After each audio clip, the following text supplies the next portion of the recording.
So here is the inspiration, right? So you have Megan Smith, who just recently became the CTO of the White House and United States, and she is amazing, right? She is a robotics engineer. She did hypercard programming at Apple, and hypercard programming at Apple.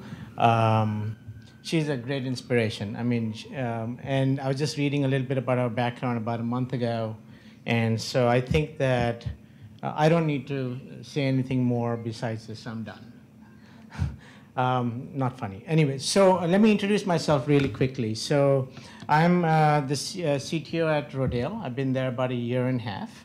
I wanted to explain a little bit about Rodale. Rodale is a company that's been around for about 80 years in the publishing business.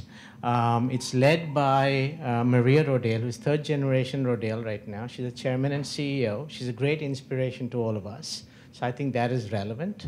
The other thing that's relevant about Rodale is some stats, if you could take a look at. The inspiration is really they want to inspire and enable people to improve their lives and the world around it. That is the inspiration, and that is the mission for the company.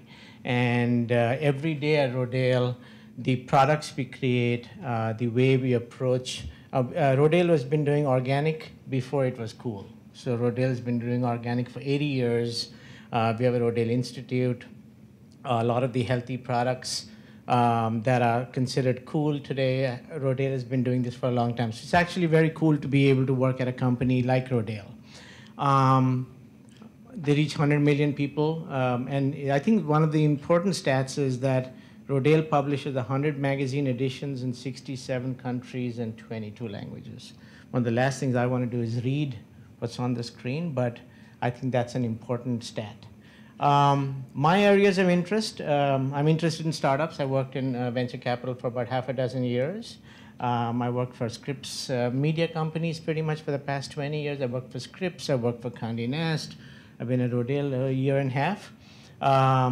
One of the great things about venture capital, and I was actually quite pleased to hear some of the things that David had to say was, every week I spent about 6 years in BC, and literally spent 3 days in New York and 3 days in San Francisco. We were on the buy side and ran around with about $200 million trying to give smart people money. And one of the great things about being a venture capitalist is that it's an exhilarating and a humiliating experience all at the same time. Every week you meet, perhaps that's me, but every week I met someone way smarter than me. It was really, really humiliating. But the thing is, you fall down and you get up and you kind of say to yourself, I want to be better. So along the way, I think it was very good training for me, and there's something that I wanted to share with you guys as well. And I think Annalisa said that. Nothing is impossible. It is so important to understand. Absolutely nothing. The other context that I have here is my daughter just started as a freshman at Stevens Tech. She's studying computer science and music. And for the past 4 years, she's a musician and she's very good at it and extremely talented. And for the last 4 years, my son is a geek and he's a 25-year-old programmer. But the thing is that it took us 4 years not to force her into this because she has aptitude, and you should only do things that you have aptitude in, for her to understand that it is not just a man's world. Anyone can write software. Not anyone, you have to have aptitude, but you can be as good at it as the other guy in your class, the physics major in your class. And I think as she's in class now, she just finished her first month, and it's her mother is moping around because she was supposed to come home every weekend, but she has not. She's only been home one weekend in the last 5 weeks.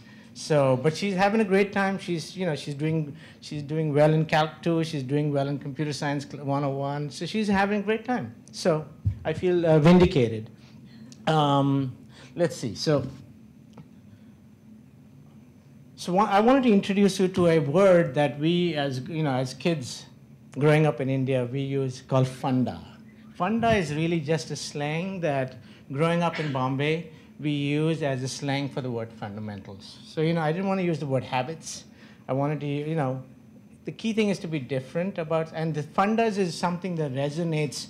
If you run into any bloody Indian who is grown up 20 years ago, in either Bombay or Delhi, any of the metropolitan cities, and you say to them, what is a funda? And they would know what that means. It basically means a principle, operating principle. It's an basic operating principle that you need to know. So growing up, that is, you have to be solid. So the key thing is, whether you want to be working in math, music, or programming, you have to, or even bodybuilding, you have to have good fundas. You have to have good basic knowledge, and you have to be a master. You have to develop a sense of subject matter expertise. My father, who was a film composer and a movie maker, always said, if you start out willing to be second best, you will be seventh.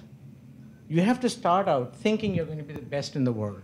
Otherwise, there's no point doing it. And I think that's what funda is. What fundas will do for you is it's going to put you in a place where you have to realize that whatever you end up doing, you have to be really good at doing. And then you'll strive. You'll improve yourself. So during the course of the next, I don't know, maybe 7 to 10 minutes, I'm going to try and walk you through some of the fundas that I think is important and necessary for you to develop into leadership roles in technology or in any company. I mean, I think I'm going to walk you through that. Let's see. One of the first things I want to talk about is frameworks. I think one of the things that's really important is that, we are living in the golden age. We live in the best country in the world. We are living in the best time in the world, despite all of the nonsense that's going around our planet with the war and the strife and so many bad things going on. Despite all of that stuff, we are living in the golden age of information. We are living in the golden age of the quality of life. And I think at the end of the day, what I'm trying to say is that a lot of things have already been invented, and frameworks is a good example of that. Essentially, frameworks occur in many aspects of our life. So as an example, in software, frameworks really are tools that have already been built in which help you expedite your development. So so if you're a PHP developer, you'll find that there are frameworks such as Code, Igniter, or Symfony. If you're a Java developer, there are frameworks such as Struts or Spring. I think Annalisa was talking something about some of the jargon you can get caught up in, but the key thing is lots of really, really good development frameworks have been built, and the key thing is you as a technologist, you as a leader in this area, the one opportunity you have is you don't necessarily need to write the frameworks, but you need to take that framework and build a great product out of it. That's the key. Same thing and frameworks are not just limited to software. Frameworks are music. So I'll give you an example here. Those of you want to be guitar rock stars, there's this framework of bar chords where basically if you take a look at these, basically you have, in this case I'm talking about two forms, an E form and an A form. Essentially you have a form that you kind of create with your fingers, and you can move them up and down the fretboard. And if you move down this first one, up and down the fretboard, you have an F and a G and an A and so on and so forth. And then the other one is the other one with the B and the E. The key thing about this is, again, because it's a framework, because it's a well-known pattern, the key thing is how that is interesting. But what's more interesting is you can take these 8 patterns and you can do, much to the chagrin of your colleagues, you can do Stairway to Heaven. You can pick one of these, or you can do Hotel California, and you just pick one of these. I mean, it's very, very, the key thing is how do you make lemonade? How do you kind of create things out of things that have already been built? That sort of a thing. Ad nauseum, last piece on frameworks. Even in 1922, when Rimsky-Korsakov, I'm sure you've heard of him, he did Flight of the Bumblebee, he was a pretty amazing, amazing composer. He wrote a book on the principles of orchestration. And in that book, basically what he described was he described patterns and frameworks. How do you combine instruments? One example is, he said, how do you combine, whenever you combine a woodwind with a brass, a clarinet with or an oboe with a French horn, for example, it makes the tone of the brass, the resonance much softer. So basically, even Rimsky-Korsakov was saying, if you want to orchestrate a piece of music, here are the 19 ways you can go about looking for common things. You don't have to invent it. So that's kind of the goal. So therefore, funda number 1 is this. Frameworks and patterns are important. In software programming, we have design patterns. So you have to, as technologists, say to yourself, in your area of interest, what patterns are there? How can you stand on the shoulders of giants and use what is out there and create great products out of it? So if there aren't frameworks that are there, you create your own. If you, there's one further validation. If you look at, if you ever had a chance to read Ray Kurzweil's book, he wrote a great book called How to Create a Mind. He's a Google fellow, unbelievably smart. And in there, he basically describes that the human brain is a collection of hundreds of millions of patterns. It just knows. It's kind of like this. It's kind of like when you get up in the morning and you go to the bathroom and you pick up the toothbrush. You don't really have to go through a thinking process of, okay, what do I do with this? You just do it. So those are kinds of patterns that the brain ends up with, and I think that's what it is. So I think you'll find it's a really terrific book that kind of drives that point home. Funda number 2, people are important, but so is process. It's, you know, today, one of the challenges that we have today, and startups have it, companies have it, non-startups and big enterprises have the same thing, is how do you hire smart people? How do you hire good people? It's a big challenge because people, all of you guys, people are going to are the lifeblood of a company. How do you, but the thing is, just hiring people without really having a process is a recipe that makes it not that effective. So for example, I would recommend that as some of you are participating in this, as you get more senior in your organization, to kind of create a team that hires people. You know, think about when you're hiring people, create standards about hiring. So if you're hiring programmers, you're hiring software engineers, you may be hiring data analysts, make sure that you kind of have an interview team. You have a team of people who create tests that are standardized so that, you know, when you're hiring people, everyone is measured in the same way. Otherwise, you end up with 4 different cases with 4 different sets of standards, and you end up with 4 different results. So that's really important. Secondly, even though, and there's no snickering here, it's really important to leverage the human resources department. They are there to help you, even though it doesn't seem like, sometimes, you know, we have a joke and, oh, the inhuman resources. No, they are human resources. They are there to help you. And they're actually much more valuable when you realize that when you get yourself in soup, when there are difficult situations with employees, with your bosses, that'll happen. I mean, you know, we do have difficult bosses sometimes.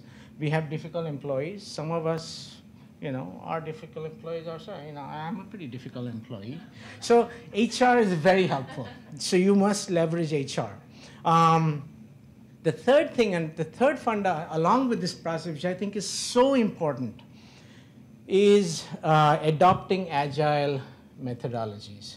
Software development or engineering development of any kind, I think, besides even software, building products using agile methodology is so important because you know, a lot of people will use agile as a way to, as a word, they will throw words around. The quintessential value of agile development is as follows, is you're gathering together a group of people who have shared goals, whose goals are aligned, and basically you're making them responsible. I'll give you an example. So for example, I create an agile team of 7 developers, or seven people. 1 product guy, 1 designer, and 5 developers. And I put them on a boat and I say to them, look, you're going to go out and build X. Here's a product backlog. Here's a list of things that you want to build. And you're going to, over the course of time, go out and build it. And you are responsible. So the 5 developers and the designer and the product person, they're responsible for delivering this value. If you have a weak person on in the boat, then the other developers or the other team members are responsible for bringing this person along. Because when you raise your hand and you say, look, I'm going to build this feature, it's going to have X functionality, it's going to be built in 5 days, et cetera, with this kind of quality. If that delivery doesn't happen at that quality level, all of you look bad. So what ends up happening is it's a way for you to have almost like a self-governing unit. Once in a while you'll end up, and this should happen, once in a while you'll end up with some weaklings. You will find a developer on the team, she's not that great. Or you'll find another product manager, he's not that great. And I think what will end up happening in this thing, it sounds a little bit mean-spirited, you push them off the boat and let them drown or let them swim and things like that. So the point is, so agile development is one of those ways. If you guys don't have experience with that, learn it.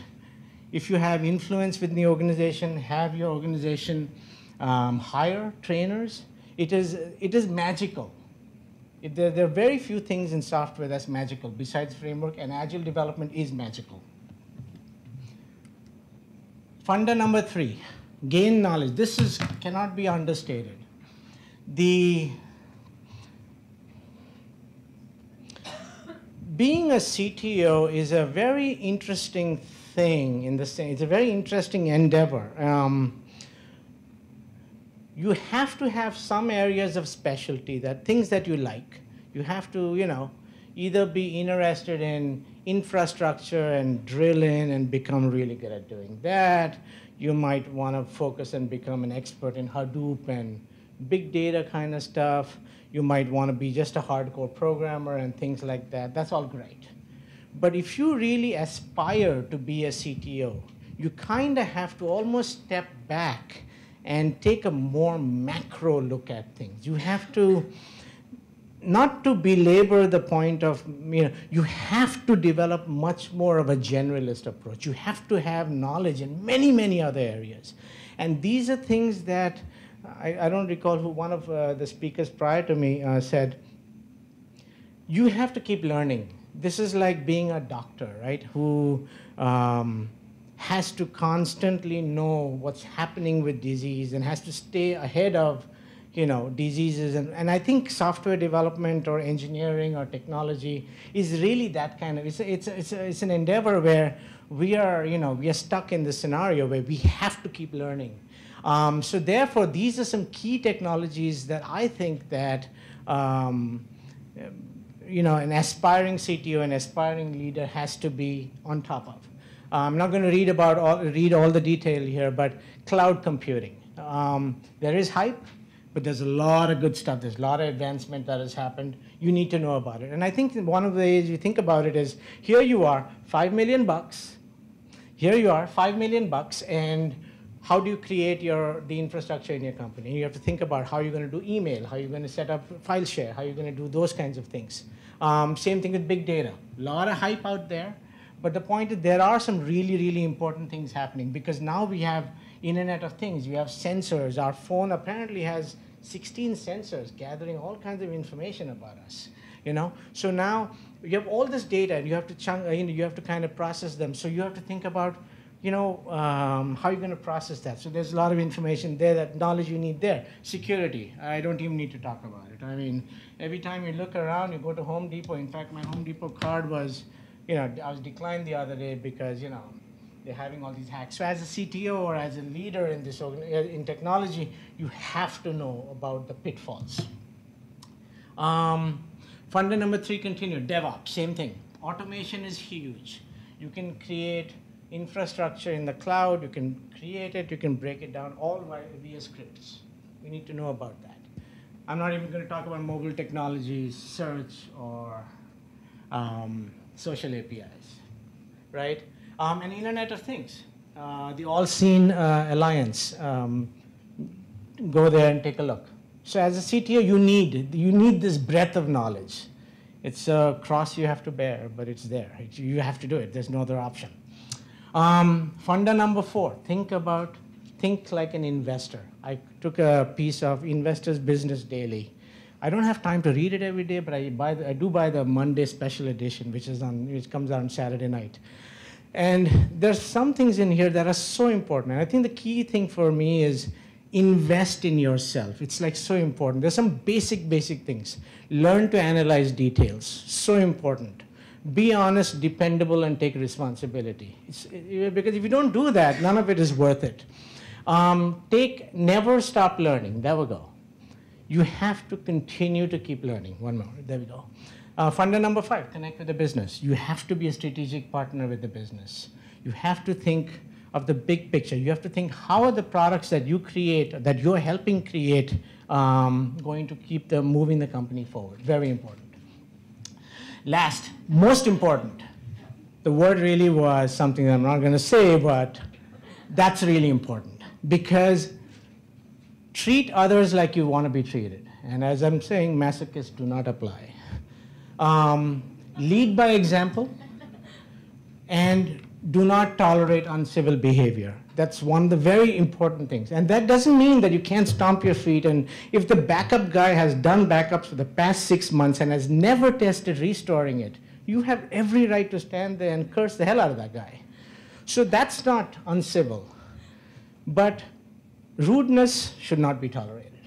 If you're a leader in your organization, if you're a participant and you are aspiring to be a leader, because you cannot, you have to be civil. It's really important. And Rajiv and I have worked together at Conde.